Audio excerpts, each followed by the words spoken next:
Hello, beer tubers, and welcome to another beer review with me, Peter, the Master of Hoppers. Today, checking out some more beer from Andechser in Germany that I got courtesy of Beer Dome. So, Beer Dome is actually the shop that helped me rediscover Andechs because of them all of a sudden having their stuff on their shop.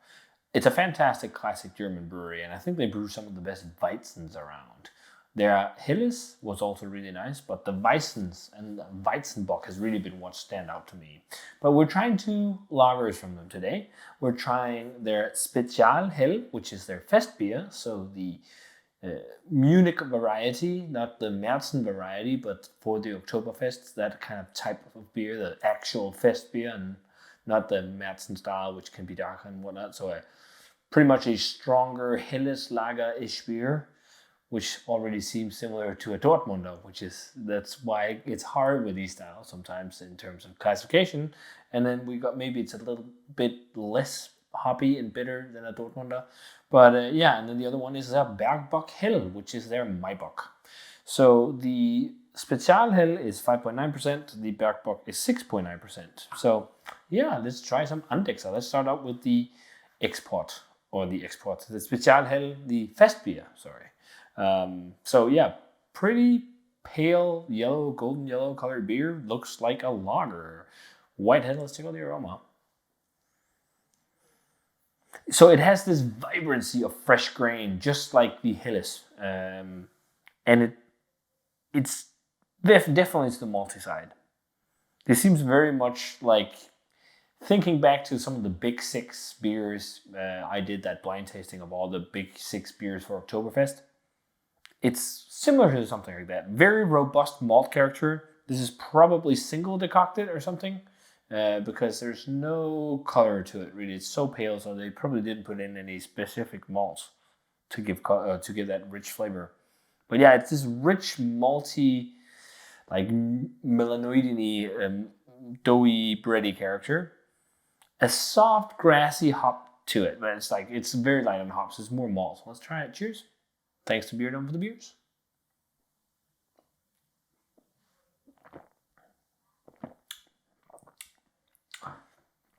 It really reminds me of those fest beers. I must say, I don't think fest beer is my favorite German type of beer. I would much rather have any other of the German styles. There's just something like the real fest beers, the ones for Oktoberfest. They're not bad, but it's just like they're so held back on flavor profiles because they're meant for sessioning and drinking loads of, and then they just get a bit like I'd rather have a Helles. Like they're not bad, but they're just like a little bit run of the mill. Like it's so similar to that.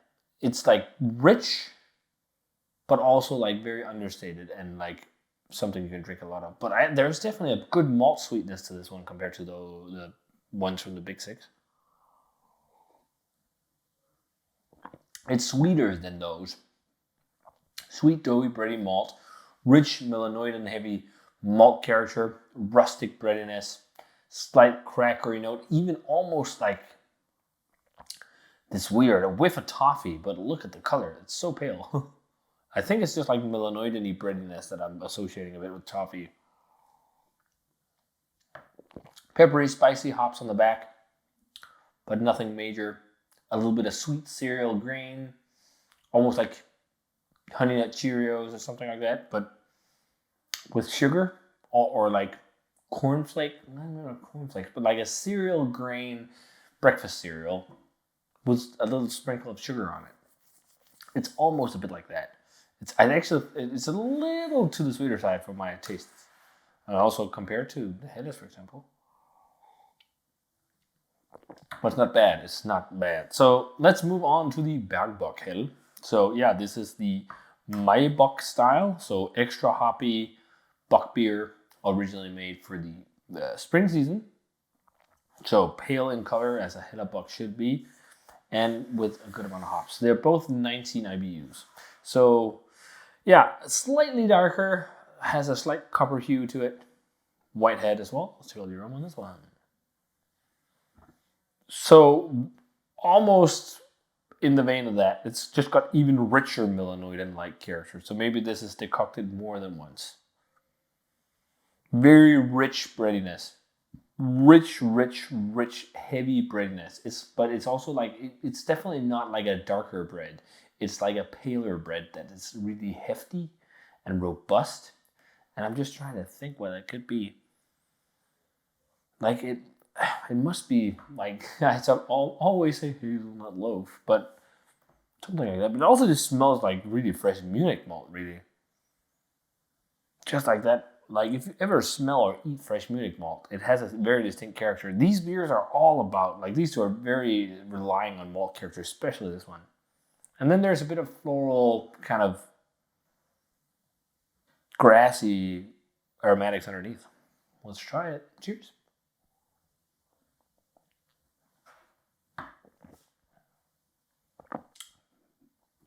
Ooh, there's definitely a Munich malt-esque character to this. A bigger richness, almost like a slight hint of toffee as well on this. But this feels more toffee-like.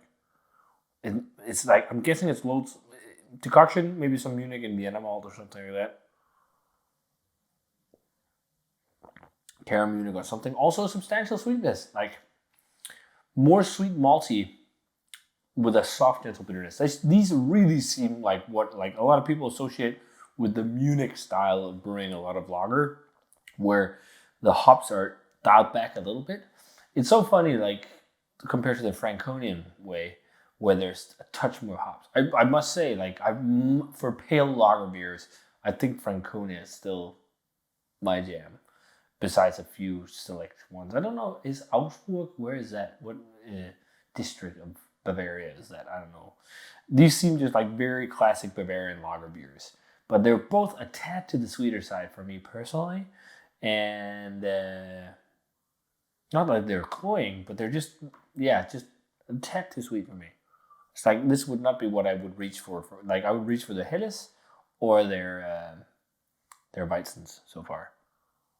But yeah, it's definitely got like classic Bock vibes to it. It has that robustness that you associate with a Bock beer as well. It's got a good body. It's silky. It's slick. The Spezial Hell, a little more snappy and dry, but also slick, a little bit slightly sweet. But yeah, the hops actually for my Bock is not super apparent. Yeah, the slightest touch of hops in this one. Grassy, peppery, slightly floral, but it's really minuscule. You almost have to look for it. The malt is really at the forefront. Yeah, they're good, but I'm just not really feeling them as much as I hoped. So in terms of a grade, I think, I prefer this a little bit over the Bergbock. Maybe like I don't want to, like they are to a T to the style, but I don't really feel like going 90. So maybe an 88, 89 for the Bergbock Kettle, and then an 87 or something like that for the Bergbock Kettle 87, and for the Spezial 88 or something like that. 87, 88, something along those lines, higher 80s. Okay, I was actually really hoping I would love these because I loved all the other Andechs products, but you can't love, all products from all breweries. Well, sometimes you can. It's rare you find one brewery where they don't put out a single beer you dislike. And not like I dislike these. I'm just like not super stoked on them. So yeah, that's my 2 cents. But if you guys had a chance to try the Andechs Spezial Hell and the Bergbock Hell, let me know what you thought of them. Thanks a ton to Beer Dome for the beers. Awesome classic beer. Check them out if you want to try them. But I definitely recommend drinking their Weizens or their Helles. But we'll see. It'll be really fun to revisit soon the Doppelbock. Andechser Doppelbock Dunkel, I think it's called. And I have a bottle of Einger Doppelbock. I think I need to do a battle between those two because those two are regarded as some of the best Doppelbocks in Germany. So let's see. But if you guys had either of these two, let me know what you thought of them. As always, remember to comment, subscribe, check out the Facebook fan page, and Twitter and Instagram. Give the video a thumbs up if you enjoyed it. Ring the bell for future notifications about videos. And I'm going to say cheers and see you guys in another beer review.